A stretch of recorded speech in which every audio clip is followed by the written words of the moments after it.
Thank you, Mr. Chairman, and thank you, folks, for joining us. We think it's been a great week, so thanks again to AFA for putting this together and for all of you for taking your time to be here. Let me start by just telling you how proud I am of everybody sitting at this table. One of the great privileges of my job is getting to work with them. They do fantastic things for our Air Force, for our nation, and most importantly for our airmen and their families each and every day. They're really good at what they do. They're opinionated. They're not afraid to say what they think. Meetings are entertaining. There should be emotion in this business. There should be friction. There should be debate. There should be a little bit of controversy. But I'm always confident that once we come to a decision on where the Air Force is moving forward, once the Secretary says head in that direction, everybody here is going that way. It makes it a real pleasure to do my job. So my thanks to all of them for what they do for this country. I'd also like to mention specifically one member of this panel who's sitting right here to my left, because we just released the formal announcement that Janet Wolfenbarger will be retiring this summer. She has been a spectacular role model leader, a game changer in our Air Force as our first female four-star. More importantly to everybody up here, she's been a great partner in this endeavor. She's been a great leader, and she's brilliant. I mean, she's just brilliant in the business that she leads. And so, Janet, thanks for everything you've done for our airmen, our service, and our nation.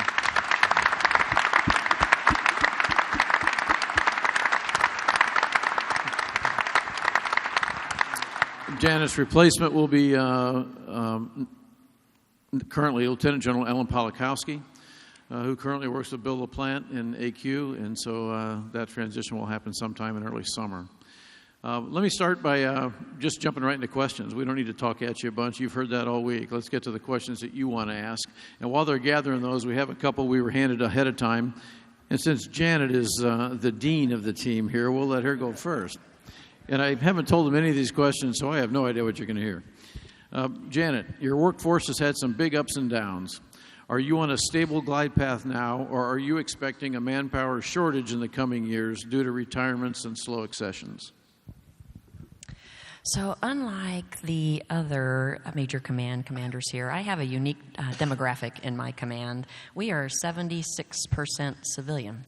So I am dealing with the same reductions, downsizings, force management results on the uniform side as the other major command commanders. Uniquely for me, I have a singular focus on that majority of my workforce on the civilian side. And we have seen a little bit of a spike in retirements. Interestingly, I think in my entire career, we have said that the vast majority of those civilians are retirement eligible, but we've seen a pretty steady state, haven't seen a mass exodus. We did see a little bit of a spike with those unprecedented administrative furloughs that we went through, some of them high grades. And so we have had a concerted effort to make sure that we focus on the competencies that we need to ensure we're hiring in the right skill sets, to ensure that we've got all the right development and training programs so that we retain those skill sets that we need. So I'm not concerned, I'm not worried, but it is a focus area for me, as I imagine for every one of the other major command commanders who are here on the panel. Thanks, Janet. Darren McDew, are your demands to support inherent resolve higher or lower than that needed to support combat operations in Afghanistan for the mobility fleet? And do these requirements cause you to rethink the new planned size of the C-130 fleet?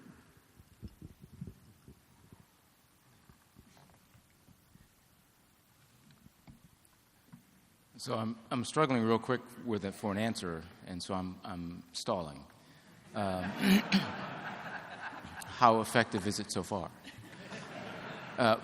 Part of it was because I'm struggling to actually hear the question, but I think I heard whether or not some of our new requirements, emerging requirements out there, makes me rethink the size of the C-130 fleet. Okay, thank you. Yeah, basically, inherent resolve has added demand. Okay. Is that causing you to rethink the future? No. We have, I believe, some really good analysis that tells us where we can assume some risk in inter-theater lift. I believe that the numbers we have out there right now are sufficient. And actually, we have probably areas we can assume additional risk in the C-130 fleet, even with the current set of requirements. I do believe that there is a floor that we've got to get a better understanding for. The floor right now is debatable, but I've got some analysis that says we can assume a bit more risk, and I believe, Chief, right now with the current requirements and what we see on the horizon, I think we're in a good place. Thanks, Darren. Let me jump to Huck Carlisle. General Carlisle, what's the way ahead for live virtual constructive capabilities for operational and tactical training? Thanks, Chief. We had a great discussion at Corona, and there's really kind of two portions to it, and we talked about it. And one is the aircrew training devices that go with all of our combat systems. And the key on those is that we have to get those up to concurrency with the aircraft. We have to get the database, the threat simulation, and the environment all at the fidelity needed to get to the type of training we need for those individual devices. More importantly is the idea of the virtual tied to live with constructive players in the environment. And as you saw last night at the gala, the 705th Training Squadron and some of those folks are doing tremendous work. We are going to kind of qual walk run.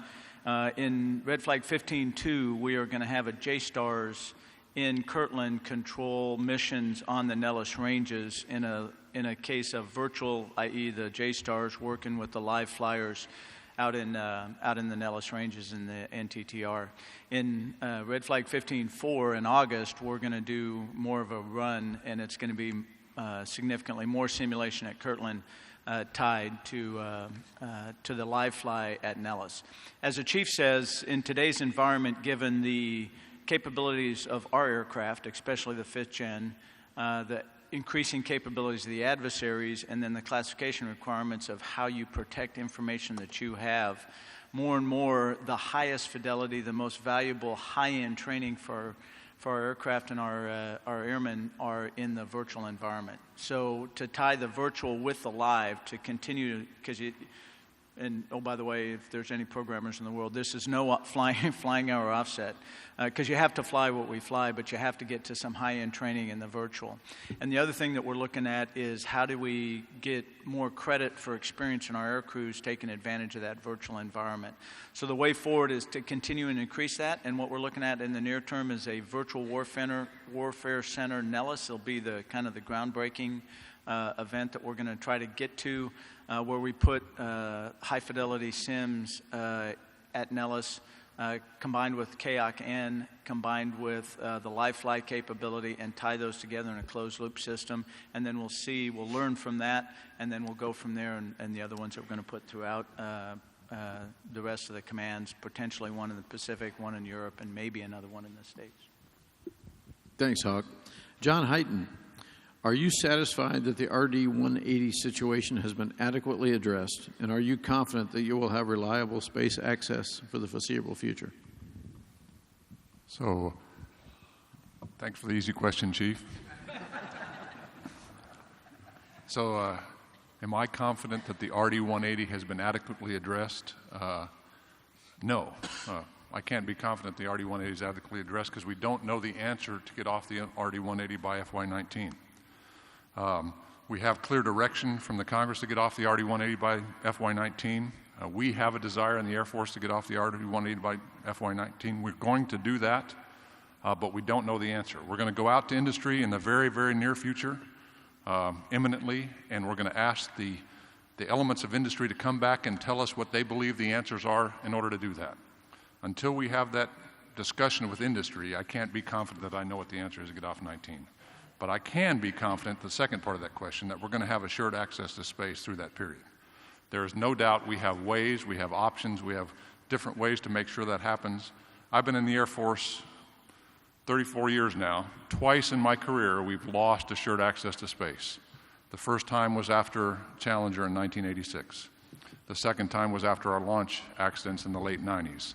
Both of those impacted the national security of the United States in negative ways, and we can never go down that path again.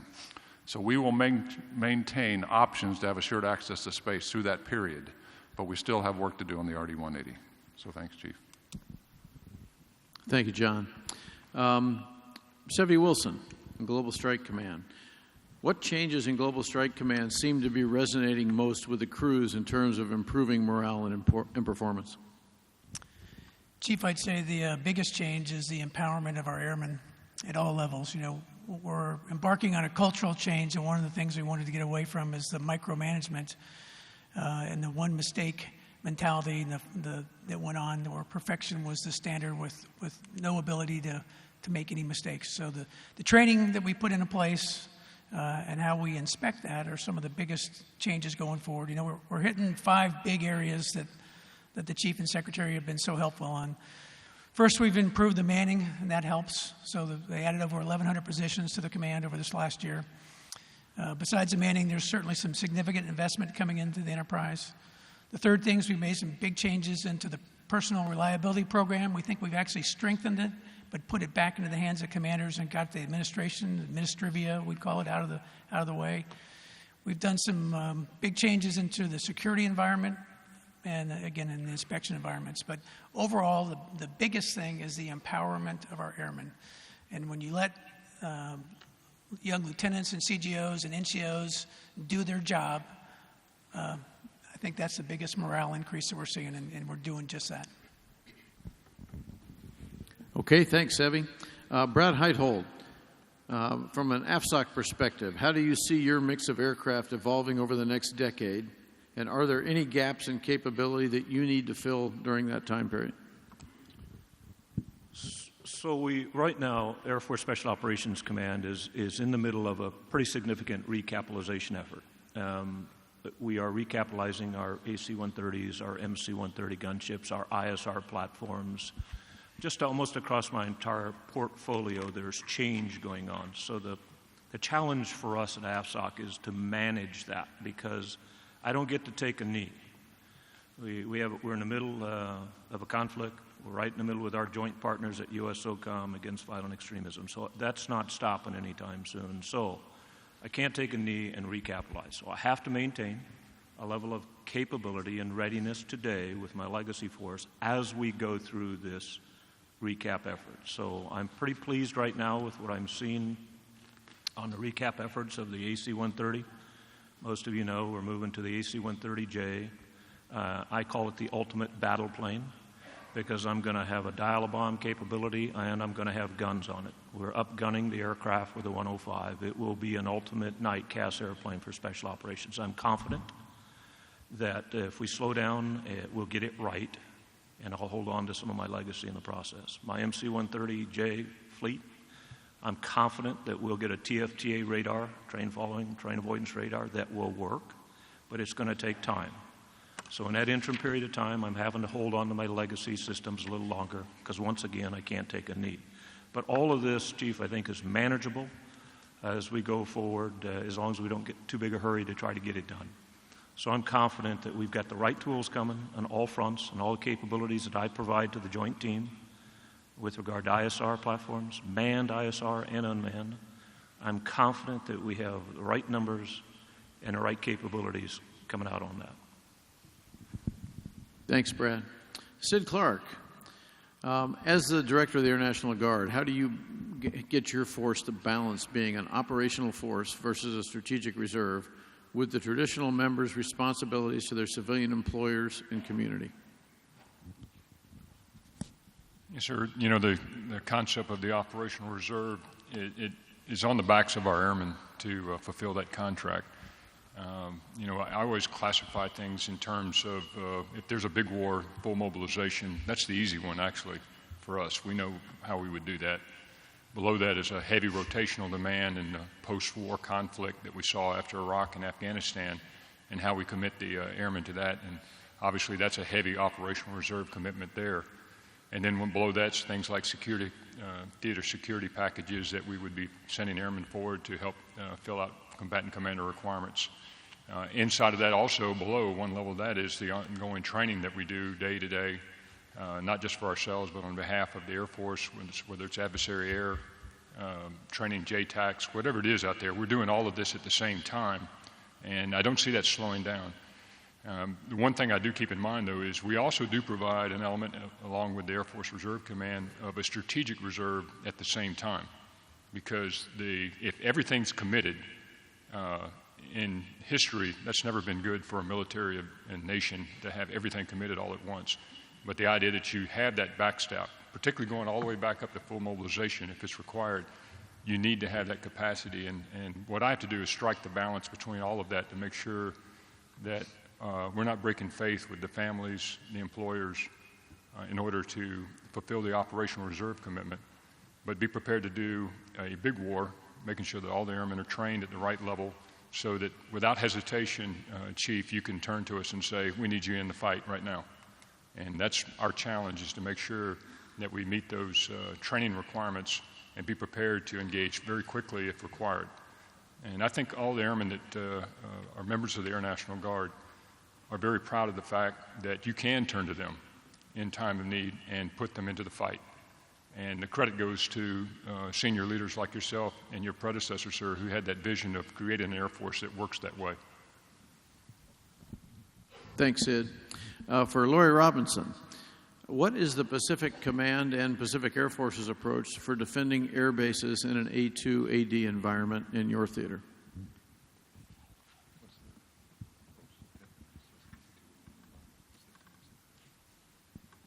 Okay, Chief, I took a minute because I was getting interpretation down here. I could,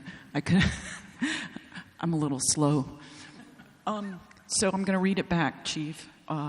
What do we think about in the A2AD environment in the Pacific, and how are we defending our bases? Yeah. What's your approach to defending bases in that environment? Chief, I would tell you, if you went to Yokota Air Base in Japan and you went to the Air Defense Center on Yokota that is manned by Japanese airmen, and you walked in during an exercise as they were thinking about how to defend Japan, and right next to him you would see an American airman, an ambassador for America, sitting side by side his Japanese airmen, talking through how do we think about an integrated air and missile defense to defend the islands of Japan.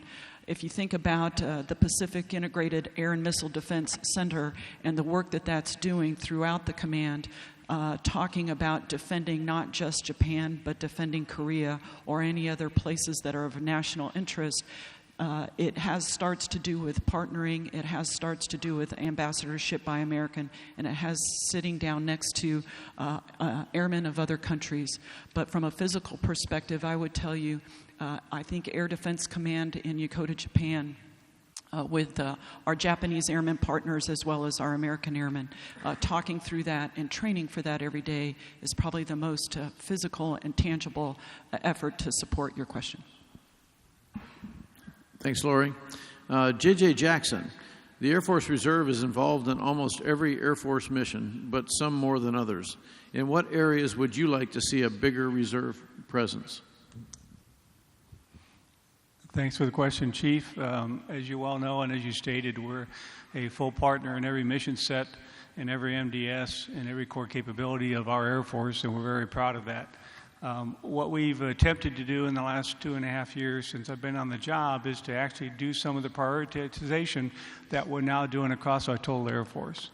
And so as an example, we've published for the last 3 years the component master plan that takes all of our mission sets, tiers them into high, medium, and low responsibility, and then that's what we go to make choices. Some of the interesting things we've gotten from that work is that, first off, some of those mission sets work very well for us. However, they may not work well in the location that they're currently at, i.e., can we recruit, can we retain people at some of those locations? So that's allowed us to go ahead and make some decisions when it comes to movement and places where we want to grow.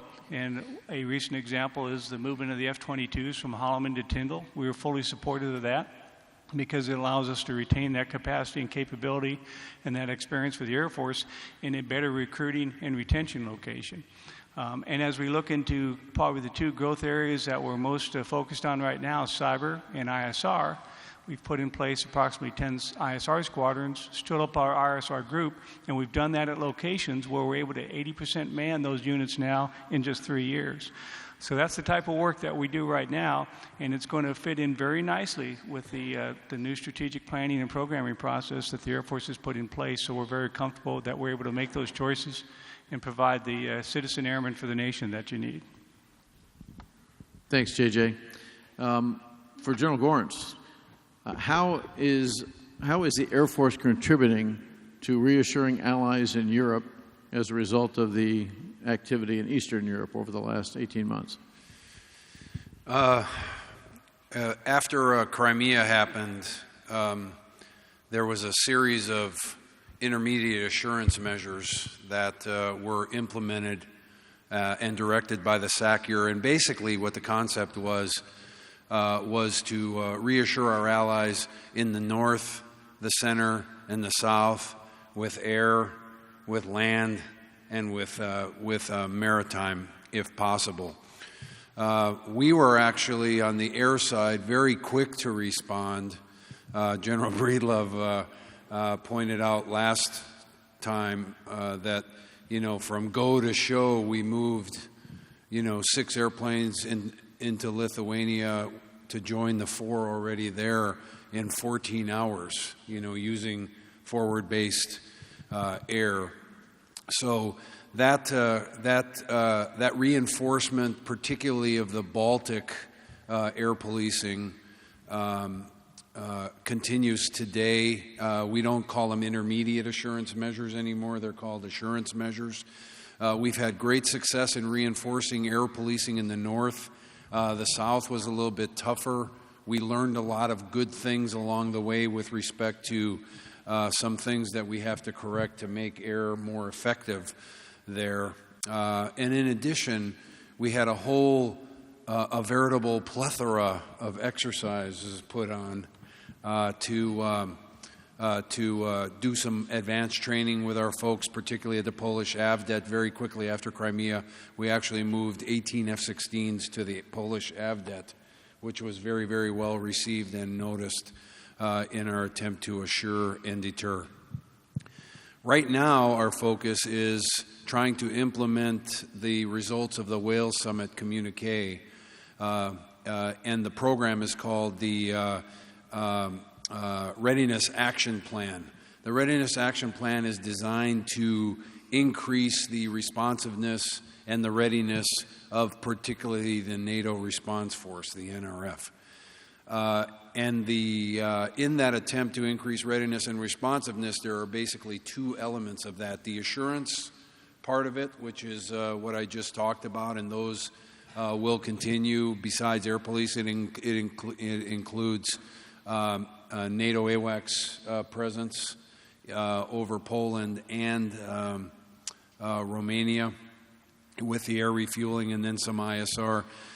But the big thing is this new adaptation called the Very High Readiness Joint Task Force, which is a spearhead force. It's talked about in the context of land. But what we're spending all of our time doing is infusing air capabilities specifically designed to defeat the hybrid warfare that President Putin continues to very effectively do on the eastern side of the Ukraine. And so we're developing a Chinese menu of air capabilities that will preclude and maybe clear up the ambiguity that he's trying to create in the battle space, and to negate the effects of, quote, the little green men and the air equivalent of little green men, which is unaccounted for surface-to-air missile systems roving around back and forth across the border. And so those are the things that we're doing in the short term. The good news about them all is it has reinvigorated NATO's sense and NATO's primary mission of collective security. Thanks, Gork. One that came in about that I'll answer here is, are there any updates on changing the force structure to add or reduce the number of each grade of general officers? And the answer to that is yes. We actually downsized 8 3-star positions this last year. The MAJCOM vice commanders, for example, now are all in the process of transitioning to 2 stars. Most of them have already transitioned from 3 stars. We've also adjusted the number of 2 stars, a number of 1 stars. We've been working against a DoD requirement to downsize the number of general officers writ large over the last 2 years. We'll meet that target this year. So the reductions have been ongoing. the biggest change recently has been the reduction of 8 3-stars, and we'll look at the possibility of reducing more as we are able to divest force structure and as we come out of some of the overseas commitments that we've had for the last 15 years. But that'll be dependent on coming out of those commitments. If we don't, then those will continue until the contingencies are over. The whole department's doing this. The other services are looking at the same kind of things. For John Hyten, what's the biggest change you see on the horizon for the space domain, and how can incoming airmen adapt to best serve the space mission? So the biggest change by far has been the development of threats in the space domain that we have to deal with. So for the first 20 plus years of my career, we thought about space as a benign environment. In many cases, we thought about space for space sake. The first big change that happened in space is realizing that space is just another element of our warfighting capabilities. And the integration of space and cyber and air is what is the power of the United States Air Force. The next big change that's going to happen is how do we deal with a threatened space domain? And that is a significant issue. Like the chief said yesterday, you never want to fight in space, but if war does extend into space at some point, it's the job of the United States Air Force to be able to fight and win in that kind of scenario. One of the interesting things about talking about that issue, though, is that people talk about what are you going to do about conflict in space? And that's not a fair question, because conflict is going to be on the surface of the earth someplace. Conflict happens on the planet, and something bad is happening on the planet when that happens. If war does extend into space, there's something going on the planet, and the interesting thing is the way the United States is going to respond to that war that extends into space is just like we have in every other conflict we had. We'll use every element of our national power to go after that problem wherever it exists, and space will be an element of that, and we have to be prepared. So we have to be able to adapt, just like we've adapted in every other element of our Air Force. That's one of the strengths of the Air Force, is how well and fast we adapt, and we'll figure out how to adapt in the space domain as well. Thanks, Chief. Thanks, John. For Janet Wolfenbarger, there appears to be an Air Force trend of limiting industry access to Air Force senior leaders. Have you seen this, and what are your opinions about the government-industry relationship? Thanks, Chief. So let's see, I'm coming up on 35 years of service, all of that time having been spent in the acquisition or life cycle management business. And my experience has been that there has been a need, a demand really, to have solid relationships with our industry partners. So I guess from my personal perspective, I haven't seen that. And here's why it is absolutely imperative. The security of this nation depends on a sound industrial base, and so all of us have a responsibility to do our part in keeping those communication lines open. And I would say particularly under Chief Welsh and Secretary James's tenure, there's that recognition at the senior-most levels in our Air Force. They have driven a number of opportunities to engage in a dialogue at their level in our Air Force. They chartered our Bending the Cost Curve activity about a year ago. Bill LaPlante talked about that at length during his discussion. And I would share with you that when we started about a year ago, leveraging forums just like this, so thank you to AFA for helping us set up individual meetings. This week we met for 2 hours with some key industry partners. And when we started about a year ago, I think it's fair to say that mostly our industry representatives were in a wait and see and listen posture as we were articulating what that Bending the Cost Curve initiative was all about. I have seen a tremendous growth in the willingness to dialogue, to put the hard issues on the table up until this week's session, and we had robust discussions, everybody contributing to things that we needed to work on, that we have in play, and things that are in the future ahead of us that we want to collectively work on. So all of that is healthy, all of that is essential, because in the end, we need to be partnering together to preserve the safety and security of our nation. I would add that if there's a trend somewhere of limiting industry access to senior leaders, tell me where it is and we'll fix it. because that is clearly not the intent. The intent is to go in the other direction. Okay, let me try one for, for Robin Rand. Robin, education underpins our force. What changes to professional military education do you foresee as needing to be made in the future to ensure we produce airmen our Air Force needs? Thank you for that question, Chief. I'll tell you, one of the things we're trying to do in the AETC is put the education back in Air Education and Training Command. And I think one of the things we've got to be careful of is to let the seams build between training and education. And I would ask, what's the difference in many cases? So if you want to talk about specific professional military education courses of ALS and our NCO academies, SOS, IDSD, that's one thing. And there are changes as there need to be. But in the developing and education in the profession of arms, there's some real exciting changes that are going on. And the Chief briefed you on a couple of those yesterday, mentioned those, to include what we're doing at basic military training with our capstone course, our airmanship programs, our wingmanship programs we're having now at our technical training, the stand-up of the Profession of Arms Center of Excellence, I think are all in that education of the profession of arms. There are some very direct changes, though, that we have made in our PME courses.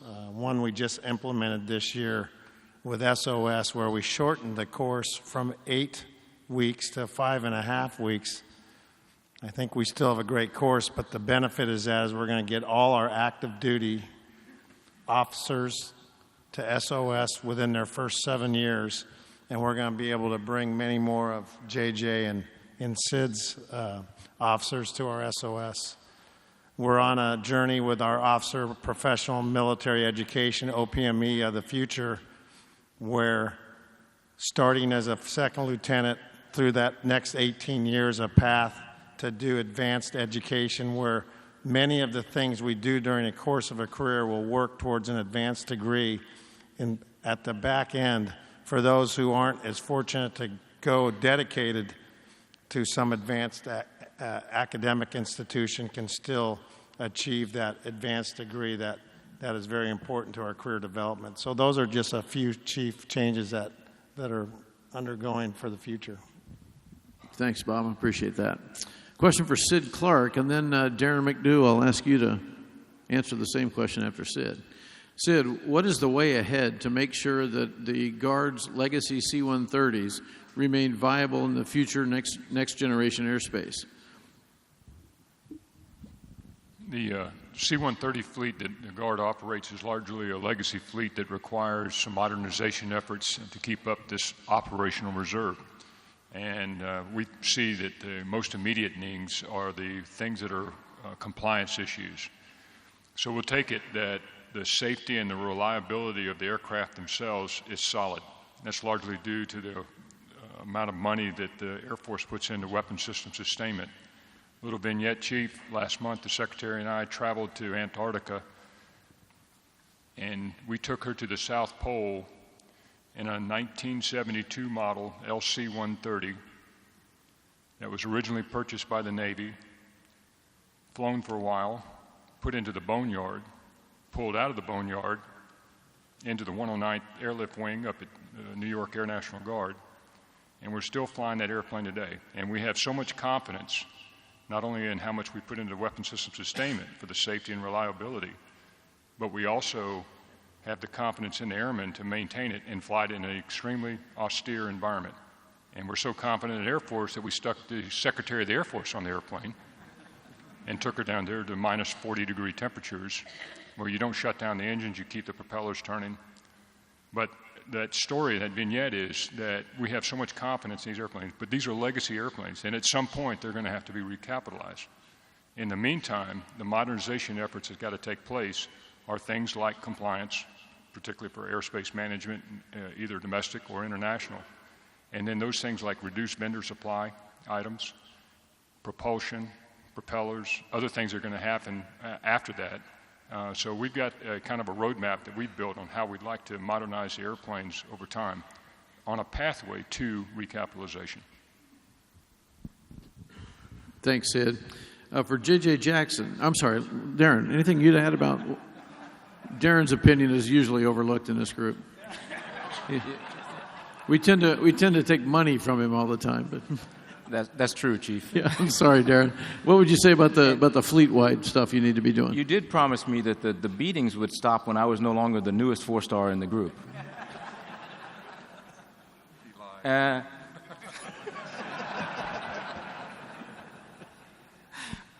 Okay, so one of the things I'd like to stop and turn back on the first answer a little bit about the C-130 fleet. I forgot to say thanks very much. First of all, I have great confidence in the fleet that we have flying C-130s. The airmen that maintain, fly, and sustain that weapon system are incredible. And I count on them every day. What people don't realize is how much of it is in the Guard and Reserve. Right now, it's 73% of our C-130 capability is in the Guard and Reserve. And I never lose an ounce of sleep about the ability to get to those airplanes. 27% would be on the active duty side. The things that concern me are similar to what concerns my compatriots down there, is that we've got an FAA requirement that's coming up in FY19 that we've got to get to. We've got to get through some obsolescence issues that we've got to deal with, and we don't have a fully fleshed out plan to get there yet. We've got to relook at how we train the C-130 fleet, because we can't afford the way we've done it in the past. And then we've got to figure out, what does access look like in the future? We have legislation right now, and I'm not a lawyer, nor do I play one on television, that I don't fully understand right now. The National Guard came through and got us some relief from the program of record, but I don't know exactly what that relief means. And I've asked the air staff, and they're helping me figure out exactly what that means. And the lawyers are going to have to unravel it, because the Congress thought they had an intent, and we need to make sure that we can follow through on what that intent is, but it's not exactly clear. We've got to unravel what some people believe is the current program of record from what we need to do in the short term, which is get them ready for airspace compliance, long term deal with the obsolescence issues. Thanks. Thanks, Darren. For J.J. Jackson, can you tell us a couple of the benefits of having an Air Force Reserve? Well, Chief, you have me.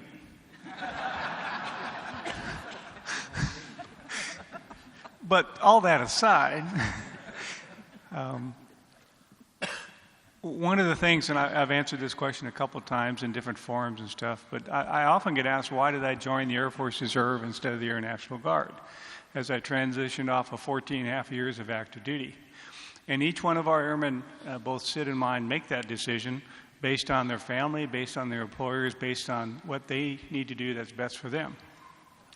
Within our Air Force Reserve, we have the opportunity, and the reason I chose it, because I saw the opportunity to actually do more in more places at more points in my future career than I ever imagined.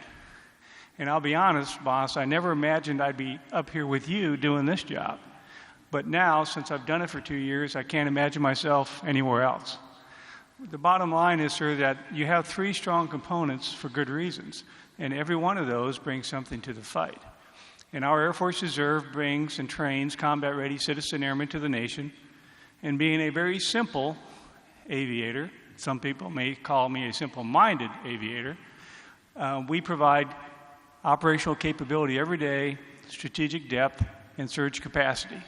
And we do that, and we put thought and ability and manpower and systems and capability in every one of those.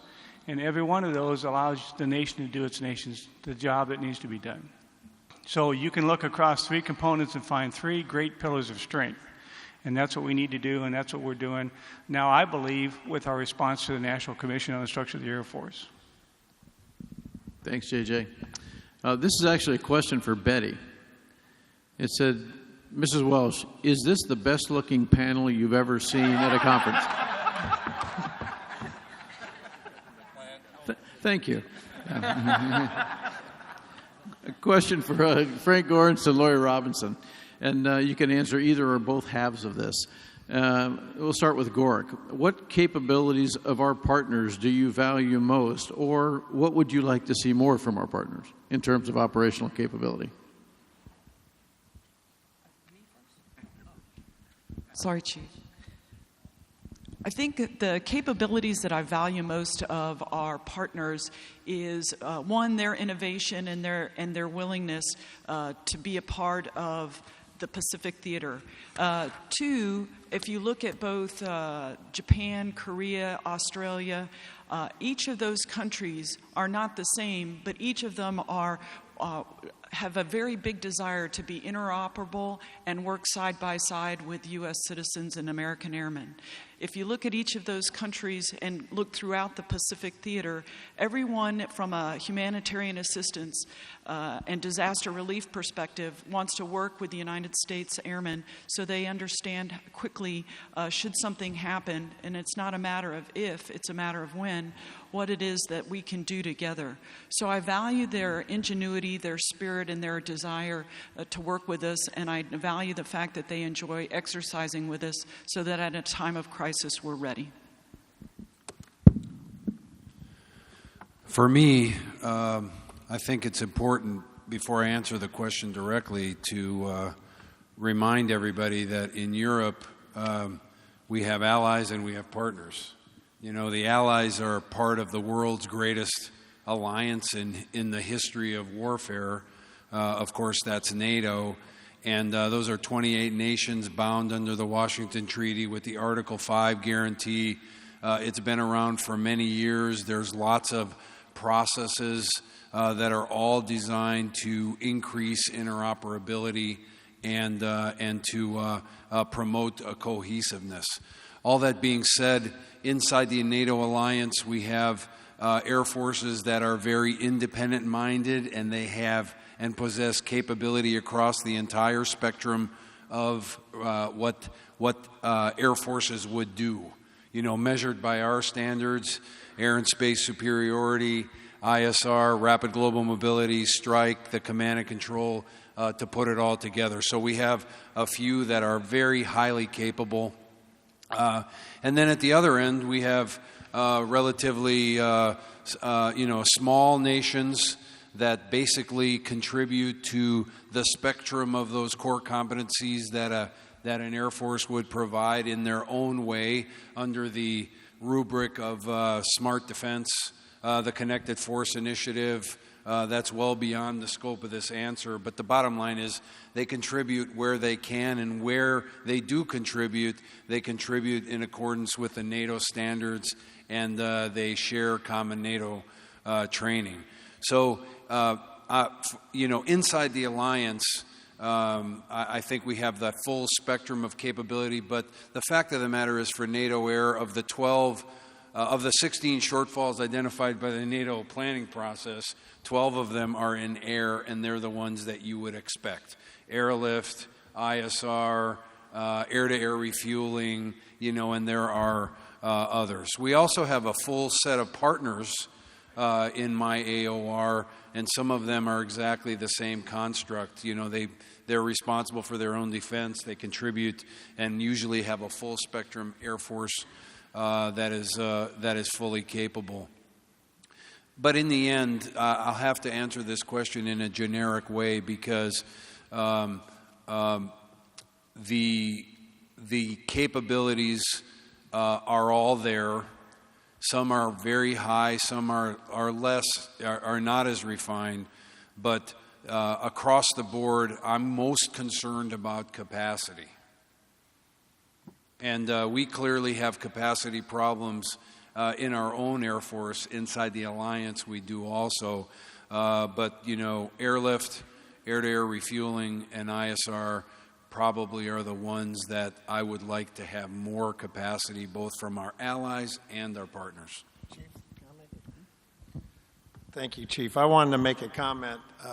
While I'm not in the AOR with Lori or Gorenc's AOR, I did want to share with you, though, the one takeaway of an AETC with our international training that we do is whether it's at the Inter-American Air Forces Academy, whether it's at the European NATO Joint Jet Pilot Training, whether it's our English language, whether it's the 425th Fighter Squadron with Singapore, the 21st Fighter Squadron with Taiwan, every UPT base that has international partners that are attending our programs, throughout all our Air University courses. The one thing I've taken away is that our partners, our international partners, cannot get enough of the training that we provide, and more importantly, they can't get enough of the profession of arms and what we do in the United States. That's a reflection on all of you out there. And what I'm limited by is I just wish I could give them more. They have an insatiable appetite for what we do. And I think that's an ultimate compliment to the men and women who serve in our Air Force. Thanks, Bob. I would add that a lot of this international partnerships that we formed over time have been enabled by the industry folks in the room here. They want to get close to us because they want what you build, and they want to see how we use it. So thanks for helping us build these strong partnerships. Robin, while you sort of had the microphone there, let me ask you a question about your command. As the Air Force decreases its uniformed and civilian personnel, do you think you'll turn over more training to contractors? And if so, is there any particular area where you think that might happen? Yeah. Chief, we're in some real good discussions. One of the things that I've come to realize is we've got to blend, I think, better on how we do our training business. We've got to be able to help be part of the solution to some of the other shortcomings that are out there. And so I'm looking at more of a blended approach, and I think that in a lot of our areas we can look at the active duty presence. We have guard and reserve in every single organization I have. Look at ways we can increase that presence. And then I think we need to look at the opportunities and where we can fill some of these shortfalls that either the Air Force has or that I have, AETC has, with some of our great civilian folks, whether it's GS or contractor. And I'll give you one short example. ROTC debts are typically now manned at 66%. There's no more juice to squeeze to get active duty manning. And so I'm working with JJ and Sid. Can I get some sharp officers and NCOs from the Guard and Reserve that want to motivate young men and women? And then I'd reach out, how about that 21, 22-year service retired and still has fire in his or her belly and wants to come back and maybe be one of our cadre? That's an area where I think we can fill this gap. Another area I think we can do better, Hawk and Gorenc and Lori have a fighter pilot shortage. Yet I have 3 squadrons of IFF that's 100% fighter pilot manned. I think we could take a look at that blend again, active duty, guard, reserve, and using the model that we already have in other places in the command of bringing some civilians in that can still be good role models. They probably have lots of Air Force and military flying experience, and have them come teach, lead, and train our folks, and I can free up some of the active duty assets and be better served where Hawk and where Gorenc and where Lori need them out there in our headquarters and our AOCs and across the Air Force. So, Chief, we're working real hard at getting this blend, but it is a balance, and we need to make sure that we don't get out of balance in how we do this. But I've got some good proposals I will be bringing to you and the gang here over the next couple months. Thanks, Baba. For the panel to think about here, in about 5 or 6 minutes, I'm going to ask everybody to comment on this one question, and it's about a 20-second response. But just so you can start thinking about it, is there one area that you expect to really need industry help in the future? One area that you know you will be asking them for help in the future? Okay, Sevy Wilson, what is the current status of your B-52 re-engineering proposal? Sorry, Chief, the echo down at this end. Can you repeat? What's the status on B-52 re-engineering? Yep, Sevy, we're behind the speakers here, guys. It's actually hard to hear each other talk. Sevy, what is the current status of your proposal to re-engine the B-52? Yeah, Chief, we put together a team here in the headquarters, and we're working with General Wolfenbarger and Dr. LaPlante We've got SAFIE talking to folks. We've talked to industry this week. We think there's some potential there. We've got to figure out a way to get to a yes moving forward. We think everybody would say it makes good business sense in terms of we can save a lot of gas with some more efficient engines. We have some maintenance costs that have been going up that will continue to go up in the future since we're going to fly the B-52 for another 25 years. And so we're going to put together a business case proposal. We're going to get all the industry and partners involved and get skin in the game and see if we can move this forward. So we're not where we need to be yet, but we think we'll be able to bring forward to you and the Secretary in the next few months a good way forward. Thank you, Sevi. For Hawk Carlisle, what do you see for the future of manned battle management command and control?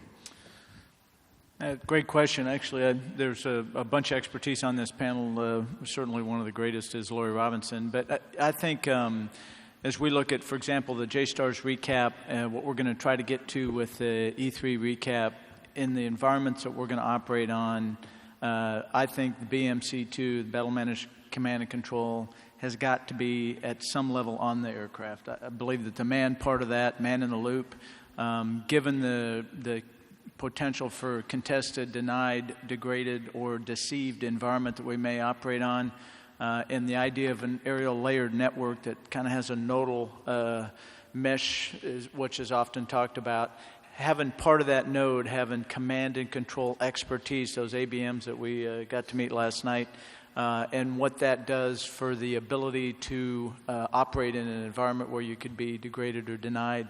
The BMC-2 on our platforms is critical to success in the future, given the environment we're going to operate in a contested, denied environment, sir. Thank you, Hawk. Anybody else want to comment on that one? Okay. For Frank Gorenc, what are your biggest concerns regarding Africa?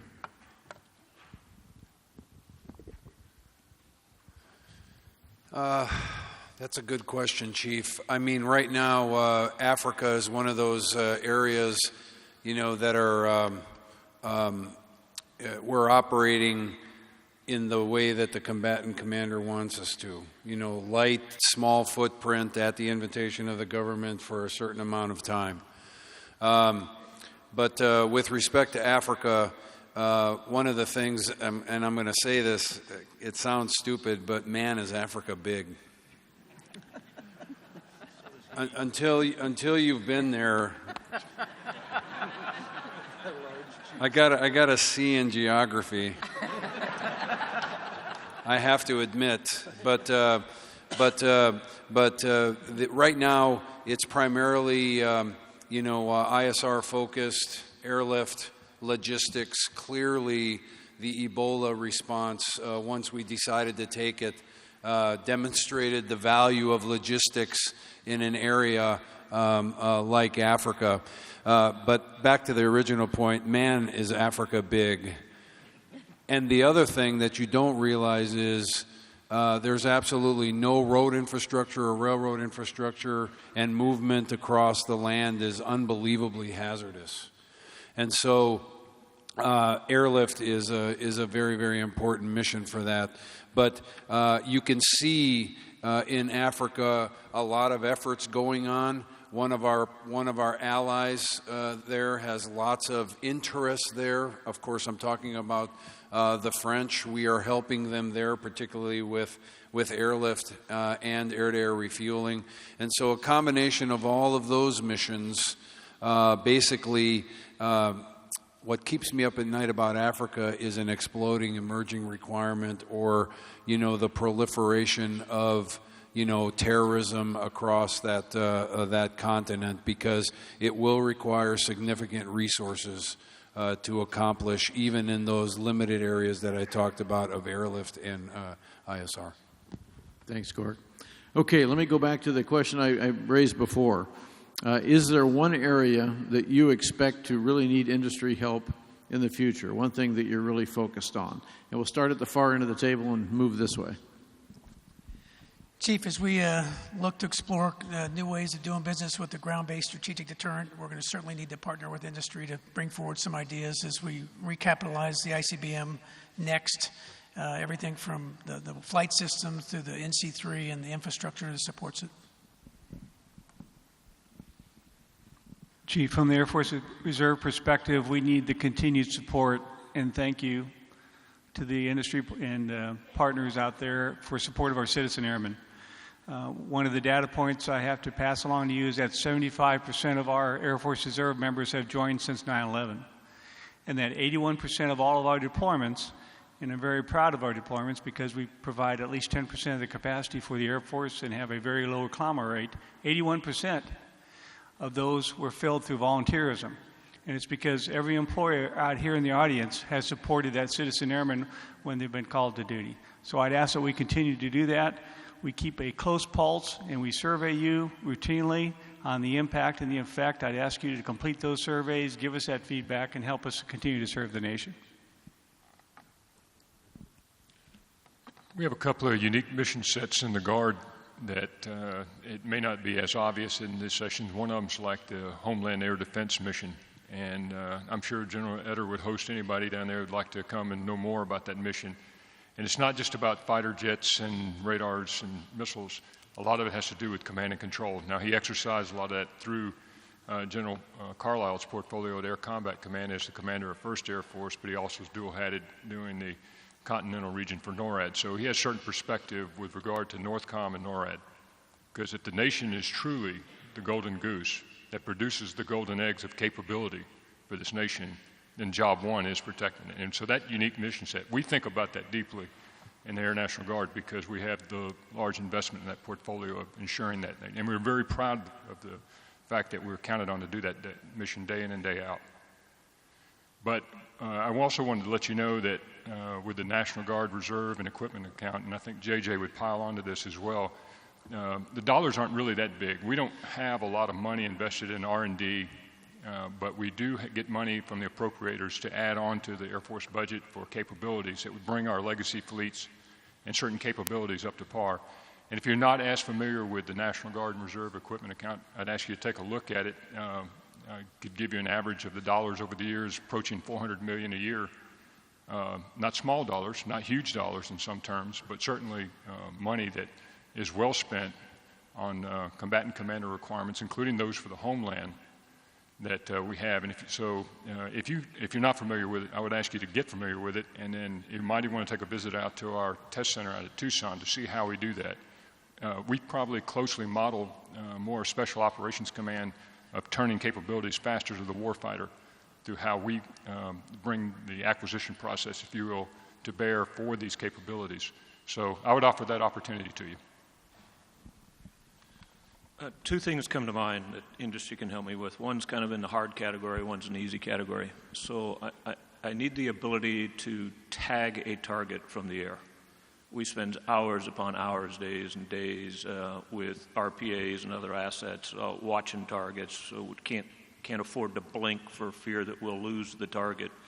It'd be real nice if I could tag it from the air, not have to physically touch it on the ground and put some source of beacon or something on it. I want to tag it from the air and come back and find it again.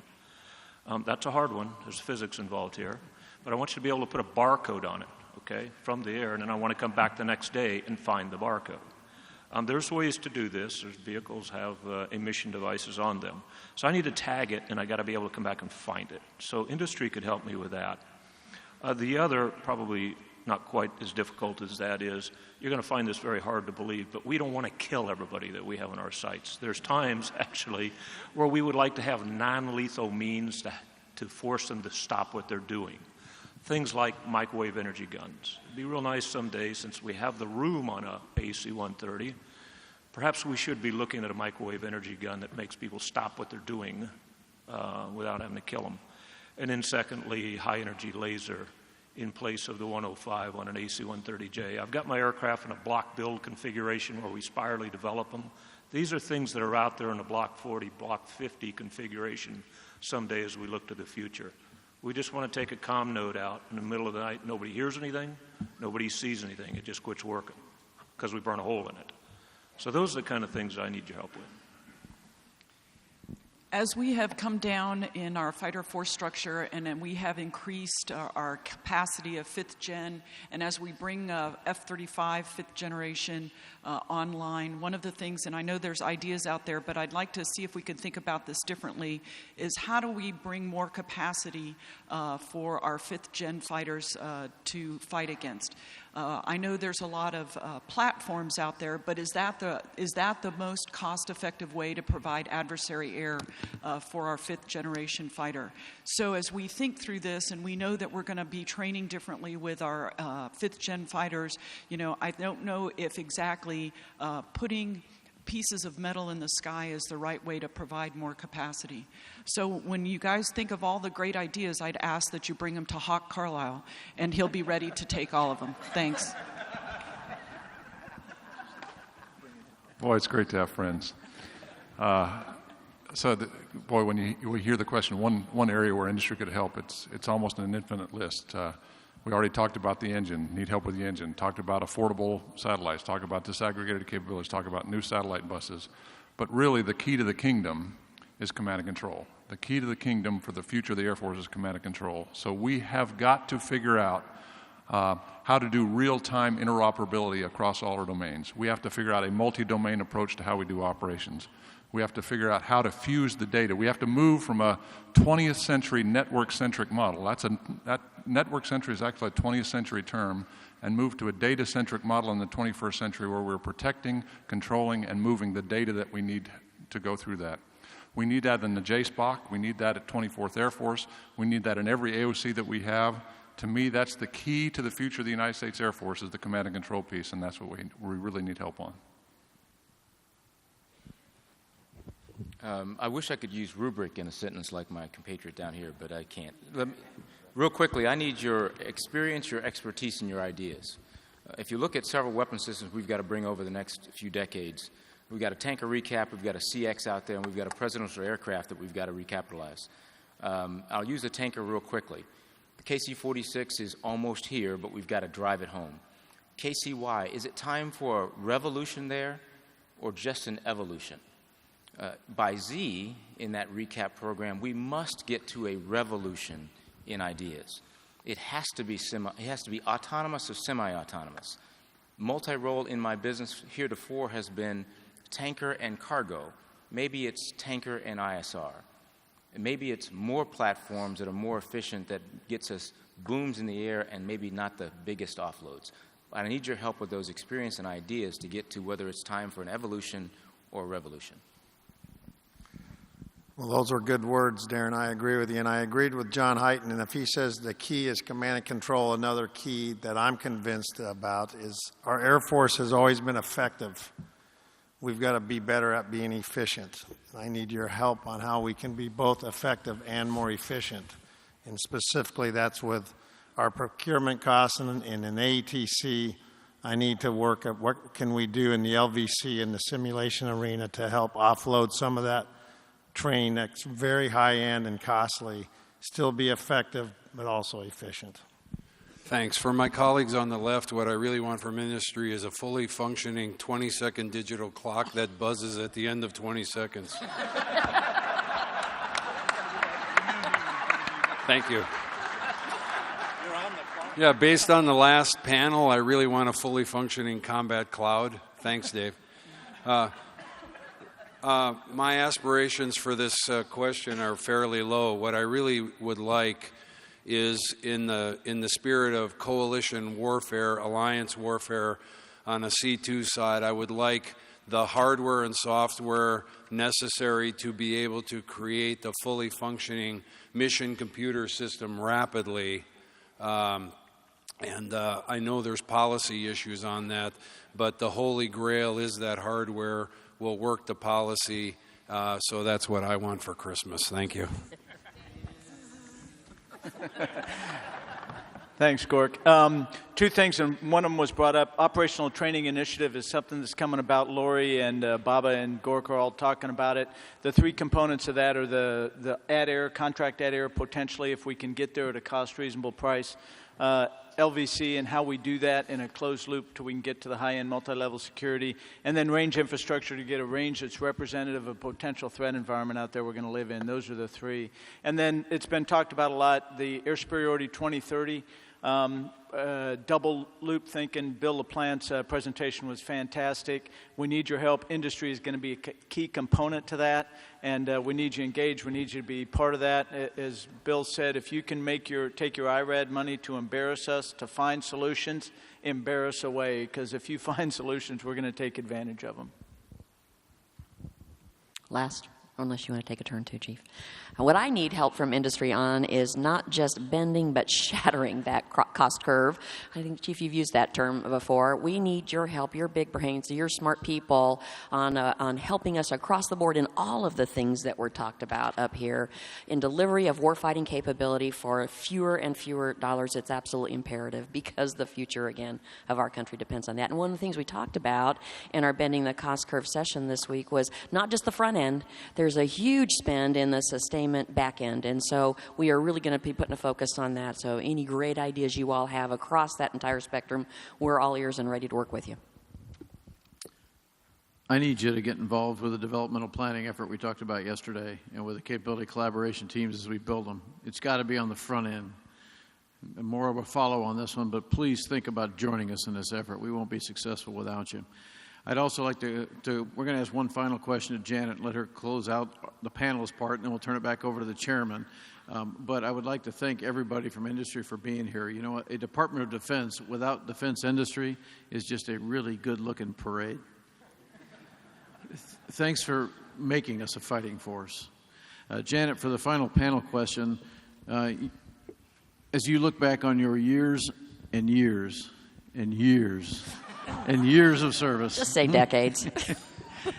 Is there any one thing that stands out in your mind as a great accomplishment? Wow, that's hard to answer.